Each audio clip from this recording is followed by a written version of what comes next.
On protecting the vulnerable, I think our students were more passionate about that, sir, than any other thing. The questions that they wanted to know went way beyond just wealth inequality, went way beyond. We certainly had those kind of things. But on protecting the vulnerable, this was probably the #1 type of question that we got here, Senator. Senator Sanders, you've talked in your campaign about how it is immoral to protect the billionaire class at the expense of our most vulnerable in society, obviously children. You just mentioned that even in your talk with us earlier.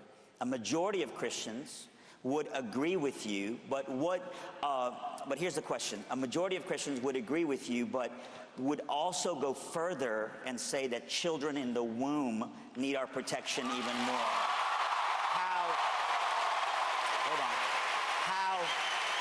How do you reconcile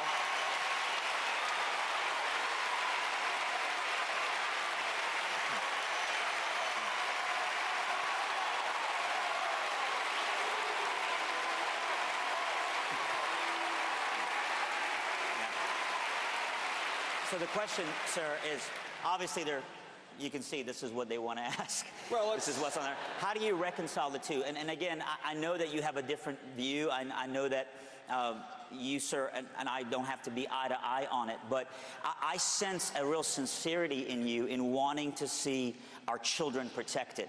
Can you see, sir, how we see the child in the womb as the most vulnerable that needs protection? I do understand. Yes, sir. But I do also understand this is an area where we disagree.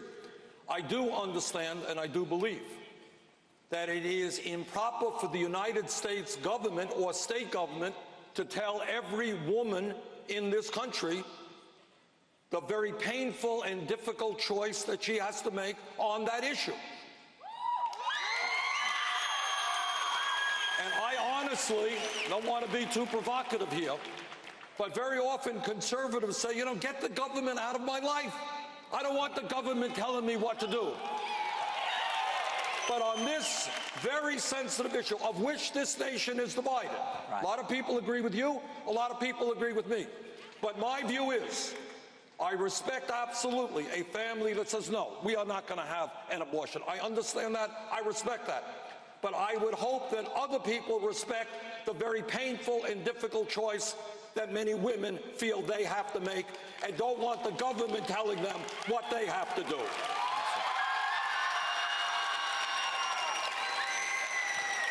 But I want to take that question a step further, David. Please. We do disagree on that issue. No ifs and buts about it. I respect your point of view. I hope you'll respect my point of view. But here's where I hope we have common ground. Now, I've not tried to be partisan during my remarks. I have not. But I'm going to be partisan for a moment because I want to lay this on your shoulders. I am the ranking member of the U.S. Senate Budget Committee. That means I lead the Democrats in opposition. Republicans control the House and the Senate. Now, I want to tell you what was in the Republican budget that passed a number of months ago. Check it out. You're thinking I'm not telling you the truth. When you talk about issues of children, understand, Republican budget threw 27 million people off of health care, including many children. At a time when many families cannot afford to send their kids to college.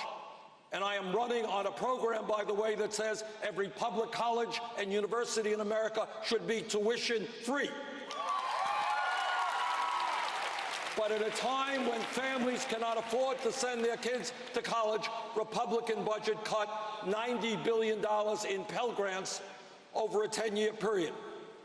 At a time when children in America are going hungry, Republican budget cut billions of dollars in nutrition programs, including money for the WIC program, which goes to low-income pregnant women and their babies.